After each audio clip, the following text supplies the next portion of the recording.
9 दिसंबर 2022 को PLA troops ने Tawang sector के यांगसे एरिया में लाइन ऑफ एक्चुअल कंट्रोल पर अतिक्रमण कर स्टेटस को एक तरफा बदलने का प्रयास किया। चाइना के इस प्रयास का हमारी सेना ने दृढ़ता के साथ सामना किया है अध्यक्ष महोदय, और इस फेस ऑफ में हाथापाई भी हुई है।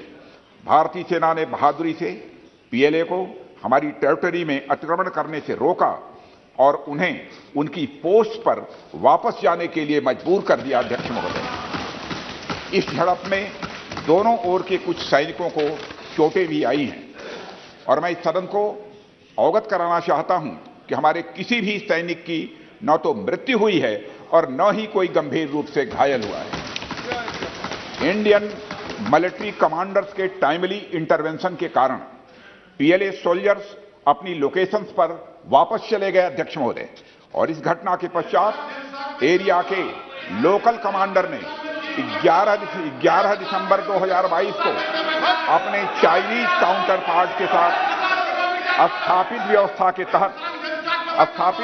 के तहत एक फ्लैग मीटिंग की और इस घटना पर चर्चा की।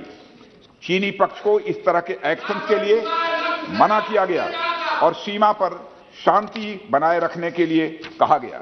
इस मुद्दे को चीनी पक्ष के साथ कूटनीतिक स्तर पर भी उठाया गया है।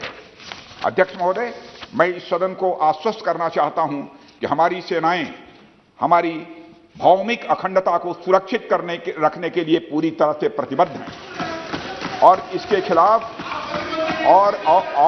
खिलाफ किसी भी प्रयास को रोकने के लिए सदैव तत्पर है हमारी भारत की सेना।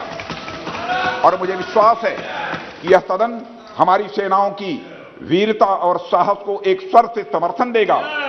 और अध्यक्ष महोदय, मैं पूरी तरह से आश्वस्त हूं कि यह संसद बिना किसी संशय के भारत की सेना की क्षमता, शौर्य, पराक्रम व प्रतिबद्धता का भी अभिनंदन करेगा।